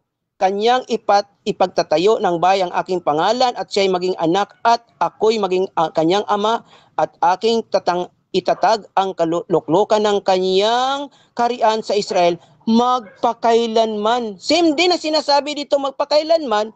Nagkamali ba ang mga propeta sa pagsulat ng magpakailanman? Hindi. Kasi may mga araw kapatid, ganito para maintindihan nyo may mga araw na itong sinabi sapagkat ang mga anak ni Israel magsisita na marami na walang hari at walang prinsipe at walang hain at walang haligi at walang ipod o mga tirap. Pagkatapos, so para doon ang continuation, ay manunumbalik ang mga anak ni Israel at hanapin ang Panginoon nilang Diyos at si David na kanilang hari. Ito palang inasahan ng bayang Israel. Pero pinilit ni kapatid na Dinmar na idiin na si Jesus. Wala lang sinabing Jesus na darating eh. Nandyan lang yan sa sa mga gospel ninyo. Kasi alam naman natin eh. Oh, 'di ba? Alam naman natin na yung mga Hebrew sa sa gospel ninyo ay nagiging sinagugang Satanas. Alam natin, pero dito sa Old Testament, mahal siya ng bayan ng Diyos. Tinatawag pa ngang banal na bayan. Magiging banal siya, banalin ng Diyos. Ito ba sabihin natin Ezekiel 37. Ito, 37, 24 magsimula tayo. Sabi dito, may ingathering sa taas basahin niyo mga kapatid. Bigyan ko na lang kayo ng teksto kasi mahaba ito. Diyan sa taas, sa 22, sabi na, at gagawin ko silang isang bansa sa lupain, sa mga bundok ng hari, at isang hari ang magiging hari sa kanilang lahat. So kung isang hari, sino yun? Si Jesus? Hindi naman, sinabi dito sa 24, klaro naman ito. At ang aking lingkod na si David ay magiging hari sa kanila. Walang sinabing prototype. Walang sinabi kapatid na, kasi nakalagay dyan, we eat David sa Hebrew. Nakalagay, we eat. Ibig sabihin ng eat is objective nominative na tumutukoy kay David. Dito nga sa may dalawang prinsip, may David na hari at may prinsipe pa na sinabi dito, dito, at si David na aking lingkod ay magiging kanilang prinsipe magpakailanman. So di ba may hari at saka may prinsipe? Dapat pinakinggan mo kasana yung yung payag ko kanina kapatid na Dinmar, pa doon ka magtanong. Pero klaro naman, ayon sa hula, wala talagang hinuhulaan na darating na Jesus. Ang darating na hinuhulaan ayon sa hula ay si David. Bakit? Ito sabi ni Amos. Itong sabi ni Amos. Tingnan natin Amos 3:7. Tunay na ang Panginoong Diyos ay walang gagawin. Wala dang gagawin, kundi kaniyang ipahayag ang kanyang lihim sa kanilang mga lingkod na mga propeta. Sa kanyang mga lingkod na propeta pala, ipahayag ang mga na dapat ipahayag. Kaya nga ang sabi ng proverbio kapatid, sabi diyan sa proverbio. Anong sabi ng proverbio? Klaro yun sa sabi ng proverbio 30:6. Sabi, huwag kang magdagdag ng kanyang mga salita, baka kanya kang sawayin ka at masunduan kang sinungaling. Anong ginawa ng ating kapatid na Dinmar? Itong ginawa niya kapatid na Dinmar. Itong ginawa niya 23:36 ng Jeremiah. At ang hula na mula sa Panginoon ay hindi na ninyo babanggitin pa. Hindi na binanggit kasi sapagkat bawat sariling salita ng tao ay maging kanyang hula. Ito yung ginawa ng mga ng SDA. Hindi na ni binanggit, hindi na binabasa, hindi na nila pinahayag na yung mayroon palang David na nakalagay sa lumang tipan na inaasahan ng mga Hebrew, sapagkat bawat sariling salita ng tao ay maging kanyang hula, sapagkat inyong binago ang mga salita ng buhay na Diyos, ng Panginoon na mahukbo ng ating Diyos. Binago ninyo, walang sinabi ng prototype, wala namang sinabing kapareho ni David. Ang nakalagay talaga, David. Kung sinabi ng mga scholar, ay nako, hindi naman pinagbasihan yung mga scholar, kapatid. Ang pinagbasihan ay yung mismong salita ng Diyos na ipinadala sa kanyang mga propeta. Kasi sabi, klaro, ulitin ko, Amos, Amos 3:7, klaro yun. Tunay na ang Panginoong Diyos ay walang gagawin, kundi kanyang ihayag ang kanyang lihim sa kanyang mga lingkod na mga propeta. Sa mga propeta pala ipahayag niya. So ang mga propeta, nagsabi talaga si propeta Amos, propeta Ezekiel, propeta Isaiah sa 55, siya yung magiging witnesses. Basahin natin sa 55, si Isaiah mismo ito.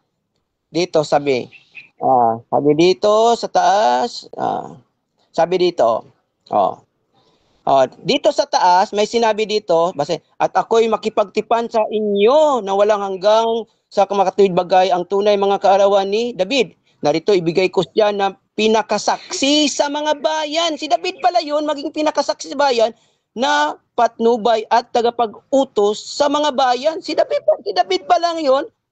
Naku, si Mar, hindi binasa ito. Kaya, okay, salamat. So, dyan nagtatapos mga kapatid ang debata ng ating negative. Dako tayo sa 7 minutes na second cross ng ating affirmative. Brother Denmar, your time start now, bro. Okay.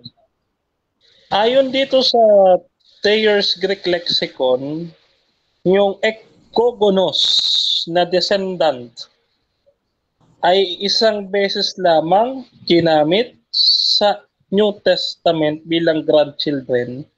At ito ay sa 1 Timoteo 5:4. Sabi dito sa Greek Lexicon, tanong, agree ka ba sa sinasabi ng Thayer's Greek Lexicon na ito? Yes or no? Hindi kasi yung mga Grego, sila yung naging naghilinay sa mga Hebrew, kapatid. So kung gumawa sila ng mga manuskripong Grego, ay anong ilagay dyan? Diba? Simple ang ilagay niya yung kalaban kasi sila yung naghilinize ayon sa history, kapatid. The Hellenization of the Hebrew done by the Greek and the Romans. Okay, next question. Sa madaling salita, malito, tama ka? Ay, sinabi ko na mali yan, kapatid, kasi... Okay, objection. Affirmative, ano yan? Tinatanong ko sa kanya, Mr. Moderator, kung mali ba ito at tama ba siya? Pakisagot niya muna. Counter objection. Okay, mali or tama. Counter objection. Sinabi ko naman na mali eh. Bakit siya nag-objection? Okay. So, eto, wala namang problema. Mali, 20 seconds. Proceed. Mali yan, kapatid, kasi ang pinag-usapan natin nasa Old Testament na text, hindi yung sa New Testament, kapatid. Yung binasa ko na may sinabi, Yekonia, nasa Jeremiah. Bakit mo naman sinabi doon sa New Testament? Mali yun. So, inaamin mo dito na wala kang binasang Jeconia sa New Testament, sa Matthew chapter 1, wala, inaamin mo na ba na babawiin mo na yon? Yes or no? Mayroong nabasa, kapatid. Mayroong nabasa. Okay, objection. Bro Denmar, meron ba? Ayun, objection, Mr. Moderator. Kanina sabi niya, ang pinag-uusapan daw namin Old Testament, pero ngayon, New Testament na siya. So, ano ba talaga sagot niya, Mr. Moderator?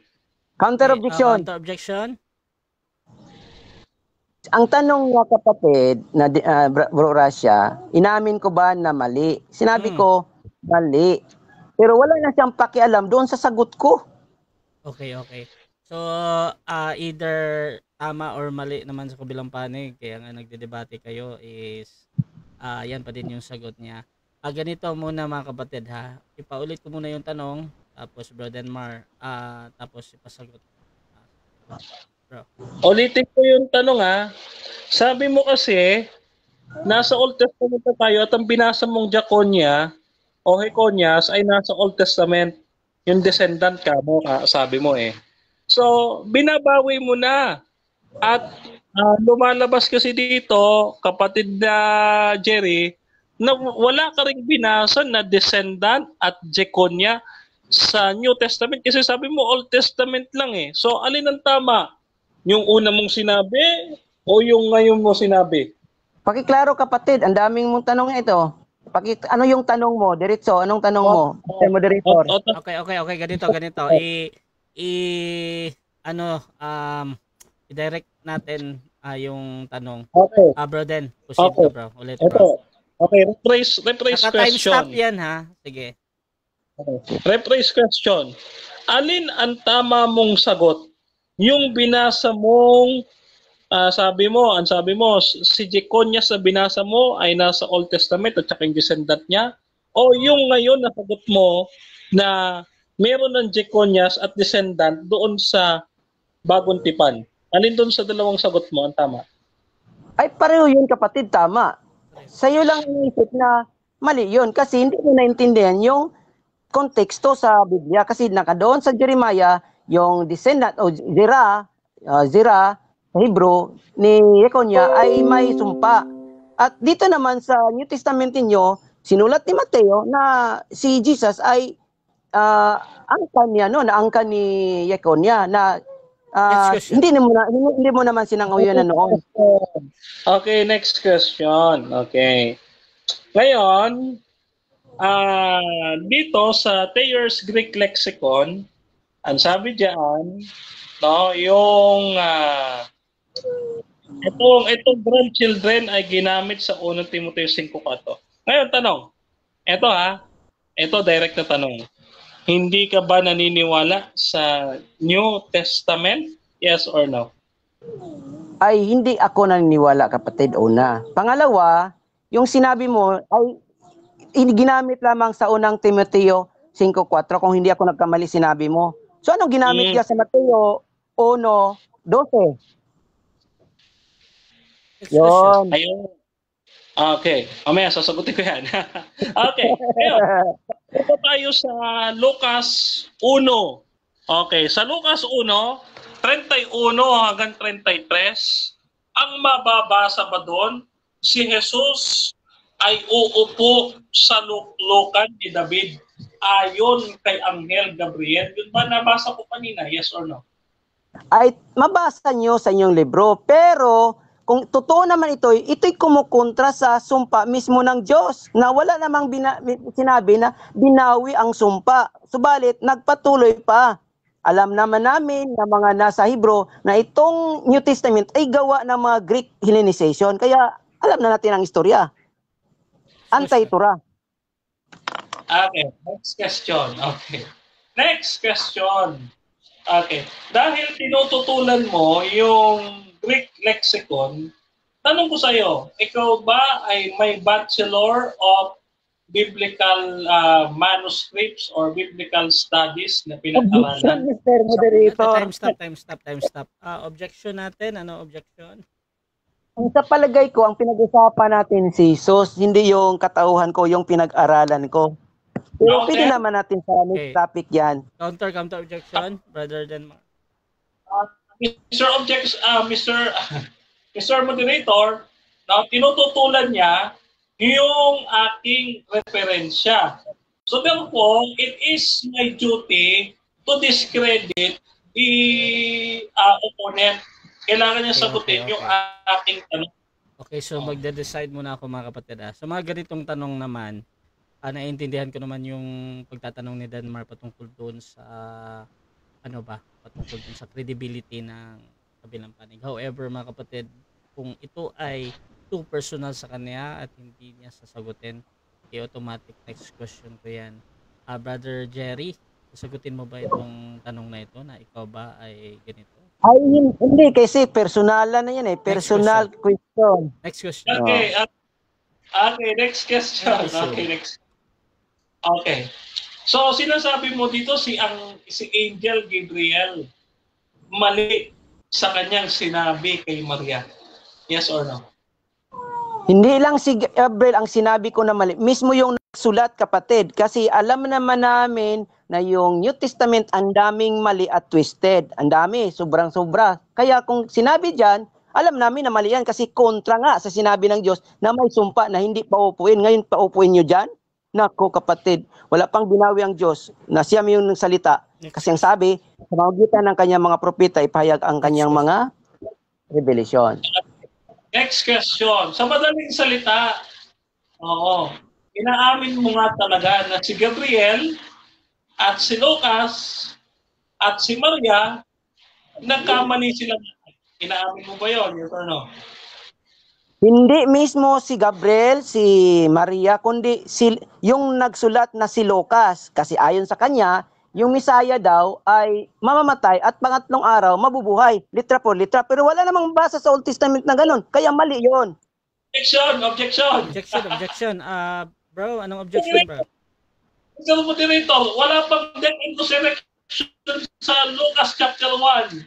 Na binabanggit ko, ito ay pahayag pala kay Maria ni Gabriel. So wala pa doon sa death and resurrection, Mr. Moderator, out of topic siya. Nag-object ka dahil doon sa pagpapaliwanag na hindi isang ayon. Counter objection doon, bro. Alaman naman natin na kung pag-usapan natin si Jesus at yung sulat ng New Testament author ay mababasa mo talaga. Isa sa mga patunay ay mabubuhay siya kasi sabi niya is mabubuhay siya, ay mamamatay siya pagkatapos pangatlong araw mabuhay siya. Yun yung ginamit ko na isa din sa pagbinagbasa namin na wala sa scripture, mali. Okay, so na idea. ganito mga kapatid ha, kahit pa nagsasabi ng totoo or nagsisinungaling si Jerry doon, at tinatanggap ko pa din yun as a valid answer, bro. So, bigyan ko ulit ng time si Brother Jerry. However, 11 seconds lang to, bro Jerry. Proceed ka, bro, sa sagot mo. Okay. Hindi nyo ba alam mga kapatid na itong si Lucas at si Pablo ay magkapareho sila mag-companion sila at alam namin Time. may sulat si Pablo. Okay. 7 minutes. Okay, so dyan nagtatapos mga kapatid ang rebuttal stage natin. Shoutout muna sa ating nasa live kay Jessler. Ayaw niya sa New Testament yung samahan ni Jerry, katulad yan ng sistema sa mga Pariseo. Sa panahon ni Jesus, kung nabubuhay si Jerry sa panahon ni Jesus, isa din yan sa pupunta ni Jesus at sisigaw na crucify him. Shoutout kay Remy Derecho, matalino pa pala si Deuteronomy kaysa mga apostol at kay Pablo kasi ayaw niyang tanggapin ang New Testament. Anti-Kristo pala yung Deuteronomy. Anong mali sinabi mo sa New Testament? Ito din kay Abela Leonard, Jerry Dakat, si David ba bubuhayin ng Diyos sa lahat last day, sa resurrection day, tulad sa isang tao ng Diyos na sasamba sa Diyos na naligtas tulad ng karaniwang tao na lang? Dahil si David man ay nagsabi, I will dwell in the house of the Lord forever. At ang old Israel, pinabayaan na yan ng Diyos dahil sa katigasan ng kanilang puso. At ayaw tanggapin ni Jesus Christ, kaya sila'y pinabayaan. Nagbigay na siya ng bansang nagkakabunga, spiritual Israel, na at hindi ang old Israel Judaism. Shoutout din kay Droll, dali ang Jesus ng Christian. Shoutout din kay dito sa ating nasa TikTok mga kapatid, sabi ni Somewhere Agoy, binago mo na talaga, kaya pati ikaw nalilito, ikaw nalito. Ayan, shoutout din kay Immaculados, kay Sian, sabi niya pero ni-respect ko po kung ano ang gusto nyo, nasa JW talaga ang katotohanan. Shoutout din kay Lala. So, dako tayo sa final conclusion. Mauna si Brother EO dito bilang negatibo na si Jesus, hari ng Israel. Time start out. Okay. Maganda yung isang komento na pinabayaan na daw ang bayan ng Israel. Ito'y salungat naman sa sinabi sa Ezekiel. Ito mabasa ko. Take note, yung nagkomento niyan. Sabi dito sa Jeremiah, Ezekiel chapter 37 verse 20. Itong sinabi, at malalaman ng mga bansa na ako ang Panginoon na nagpapabanal sa Israel pagka ang aking sanktuaryo ay mapasa gitna nila magpakailanman. Kailan daw? Kung ang sanktuaryo nila ay nasa gitna ng mga tao sa Israel, doon pa malalaman ng mga bansa na itong bansang bayang Israel ay banal, mga kapatid. Kaya yun yung naging reaction mo na pinabayaan. Walang sinabing pinabayaan. Kapatid, walang sinabing pinabayaan. Bagkos ang sinabi sa Jeremiah, sabihin mo lang natin, bago yan, yung reaction muna, Jeremiah 50 verse 20, itong sinabi ng Diyos sabi ng Diyos, sa mga araw na yaon at sa panahong yaon, sabi ng Panginoon, ang kasamaan ng Israel ay mauusig at hindi na magkaroon ng anuman. At ang mga kasalanan ng Huda at hindi sila masumpungan sapagkat aking patatawarin sila ng aking iniwang na pinakalabi. Darimnan pala yon, hindi yung SDA. Yung pinakalabi pala dito tinutukoy, yung Huda at saka Israel, hindi yung SDA na katunggali ko ngayon. Hindi yun. Yun. Paano yung magiging bayan ng yung Jesus? Kasi hindi, yung paniniwalang ng mga tao ito ay, ulitin ko, Hosea 3:5. Sa pagkatapos ay manumbalik ang mga anak ni Israel at hanapin ang Panginoon nilang Diyos at si David na kanilang hari. At magsiparitong may takot sa Panginoon. May takot. at sa kanyang kabutihan sa mga huling araw. Huling araw, kapatid. Kaya nga, hindi nyo maintindihan. Alam ko, kasi you are indoctrinized by the Romans and the Greek. Ang ginamit kasi ninyo na Biblia, yung gawa ng mga Romans at taga-Greek. Pasensya na. So magsaliksik kayo mga kapatid. Ha? Open-minded kayo kapatid na ang nakalagay ayon sa hula, verbatim, kasi kung palitan nyo yan, bawal yan. Kung gagawa kayo ng ibang hula, bawal yan. Ayon sa Jeremiah 23 verse 36 at sa Proverbio 30:6, bawal yon. Kaya kung ano yung nasinabi ng Diyos, ayun na. Huwag yung sa inyo kasi hindi naman kayo propeta eh. Ang ginawa lang ninyo, nagbabasa ng Biblia at inintindi yung Biblia na hindi naman ayon sa pamamaraan ng Diyos ng Israel. Kaya nga, ang bayang Israel hanggang ngayon ay hindi sila naniwala kay Jesus kasi klaro, verbatim, mababasa. Ngayon, ang tawag, si David ba ay kailan ba yun ma-resurrect? Alam natin eh. Na nakasulat nga, ulitin ko, sa Jeremiah, isulat mo yun kapatid, yung nag-reaction na, 30 verse 8 to 9. Ito yung makalagay, oh. At mangyayari sa araw na yaon, sabi ng Panginoon, ng mahukbo ng aking alisin ang kanyang pamatok sa iyo at aking patitirin ang iyong mga tali at hindi na siya maglilingkod pa sa mga taga-ibang lupa, kundi kanilang paglingkuran ang Panginoon, kanilang Diyos at si David na kanilang hari na aking ibabangon sa kanila. Yun pala yun. Mangyayari yun sa huling mga araw. So ito si Jesus, wala talaga. Wala. Kasi ayon dito naman. So marami ito Salmo 89. Inulit-ulit ko lang para maintindihan niyo yung kapatid. 89. Sa palagay ko nandito sa, sabi dyan. Sabi dito. Okay. So, sabi niya dito, wait lang, sa English kasi, gamit ko English. Sabi niya dito, 33, dito, wait lang. 20, sabi dito, He will call out to me, you are my father, my El, and the rock. Sa 27, basahin natin sa Tagalog para at least maintindihan ng marami. Akin namang gagawin siyang panganay ko at pinakamataas sa mga hari sa lupa. Sino yun? Nasa taas, si David. Sabi niya dito, aking nasumpungan si David ng aking lingkod, aking pinahiran siya ng aking banal na langis. Yun yung sinabi kapatid. Paano yun mariribat ni Iribat lang ng ating kapatid na affirmative yun sa pamagitan ng pabulaan. Yun.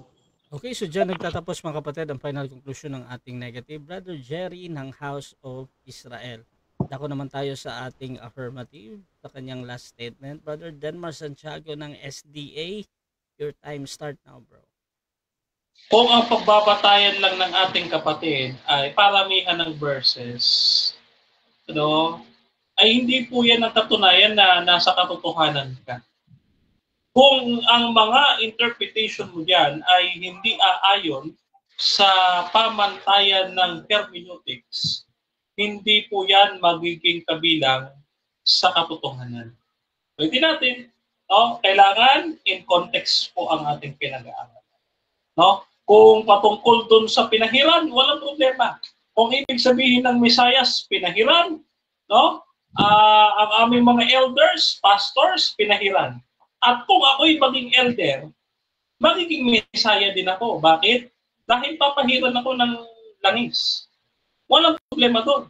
Ngayon, kung maging elder na ako sa church namin, tatanggapin mo rin ako bilang Mesiyas. Pero hindi pa ngayon yan ang panahon.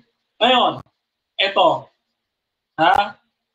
Dito, meron pa tayong propesya, ayon po dito sa ang Panginoon ay maghahari sa lahat ng mga lupa. Dito po natin mababasa yan, mga kapatid, sa dito sa Isaiah. Unahin natin yung Isaiah. Isaiah 52. Isaiah 52, verse 7 to 10. Napakaganda sa mga bundok ang mga paa niyong nagdadala ng mabuting balita na naghahayag ng kapayapaan, na nagdadala ng mabuting balita ng kabutihan, naghahayag ng kaligtasan, na nagsasabi, sa Sion, ang Diyos ay naghahari. Ang Diyos daw ay naghahari. No? At pakinggan mo, inilakas ng mga bayan ang kanilang tinig na magkakasamang nagsisiawit sa kagalakan, sapagkat makikita ng sarili nilang mga mata ang pagbalik ng Panginoon ng Sion. Sino daw yung maghahari? Yung magbabalik, no? At makikita lahat ng mga mata. Sino yun? Sabi dito sa Apokalipsis 1, talatang 7 at 8, sabi dito, mga kapatid, tingnan niyo, siya'y dumarating sa mga ulap at makikita niya siya sa bawat mga mata at umulo sa kanya, at lahat ng mga nasa lipi at bayan ay tatangsal sa kanya, gayon nga, amen. Ako ang Alpha at Omega, ang sabi ng Panginoong Diyos sa makapangyarihan sa lahat, na ngayon at ang nakaraan at ang darating ang makapangyarihan sa lahat. Sa madaling salita, mga kapatid, ang Panginoong Kristo na darating, ang Alpha at Omega, ay makikita ng lahat at siya yung Panginoon na maghahari sa Sion. No? Ito yung ang Sion ay tumutukoy sa spiritual Israel. At ito ay ang Seventh-day Adventist. Kaya kung nais po ninyo na mapahatidan ng kaligtasan, ang isang tao ay dapat umanig sa bayan ng Diyos ngayon, ang Seventh-day Adventist. Ang Sion o ang spiritual Israel ayon sa Biblia. No? At meron pa sinasabi dito, mga kapatid, basahin naman natin, dito po sa panahon naman ni Zechariah 14 verse 9. Sa Zechariah, no, pansinin po natin. Ang sabi ni Zechariah ganito, no? Ayan. At ang Panginoon ay makikita sa taas sila at lalabas ang kanyang pana na parang kidlat. Patutunugin ng Panginoong Diyos ang trompeta at hayo na kasama ang ipo-ipo sa timog. No? Dito po, mga kapatid, ang ating Panginoon sa sulat ni Apostol Pablo, sa pagtunog ng trompeta sa isang islap ng mga mata, ay darating ang Panginoon Kristo at bubuhayin niya ang lahat ng mga nananampalataya sa Kanya. Kaya mga kapatid, dito, napatutunayan natin na si Jerry pala ay hindi naniniwala sa New Testament. Kaya ito po, mga kapatid, ay kasama sa magiging kaaway ni Jesus, na ayaw rin sa itinuturo ni Jesus. No, ayaw nila sa New Testament, na gusto ng mga Pariseo, ito lang Old Testament. Kaya kasama sa magpapako kay Jesus, mga kapatid. No? Yan. So, kayo po, mga kapatid, ay sumampalataya sa ating Panginoon na siya ay pinakahari sa buhay ninyo upang kayo ay maligtas at magawa ang kanyang dakilang kalooban, mga kapatid. So, muli po, sampalatayan na natin ang katotohanan ito na galing sa Biblia, mga kapatid. Okay? So, maraming salamat. Pagpalay tayo na Panginoon. Okay. So dyan nagtatapos ang debate natin between SDA and House of Israel, mga kapatid. Before natin i-end yung ating live, syempre gusto ko muna silang bigyan ng time magpasalamat. Nahin natin si Bro Denmar. Bro, pasalamat ka muna, bro. Okay, ako po ay nagpapasalamat unang-una sa ating Panginoon na makapangyarihan sa lahat. Ang Ama, ang Anak at ang Espiritu Santo. Tayo po ay pinagkalooban ng pagkakataon na may pagtanggol ng katotohanan ng Biblia. At siyempre sa bumubuo ng Advent Biblical International Ministry, mga kapatid. At ngayon din, pinasasalamatan natin si Brother Jerry. Marami pa kami debate yung pagsasamahan ni Brother Jerry. Dito lang po sa debate ang boxing namin. Pero si kapatid na Jerry po talaga, kasangga ko yan laban sa Roman Catholic, mga kapatid. At maraming salamat sa aming hindi bias na moderator. Hindi po yan bias, kahit tinatamaan ng suntok ang Roman Catholic. Si Brother Rasha Vista, maraming salamat. At kayo din sa ating mga manonood at sumusubaybay sa aking ministry at programa na ayon sa nasusulat ministry. Ang inyong pong likod, mga kapatid, ay inyong pong sundan sa aking Facebook na ayon sa nasusulat ministry at sa YouTube sa aking pangalan, Brother Denmar Santiago.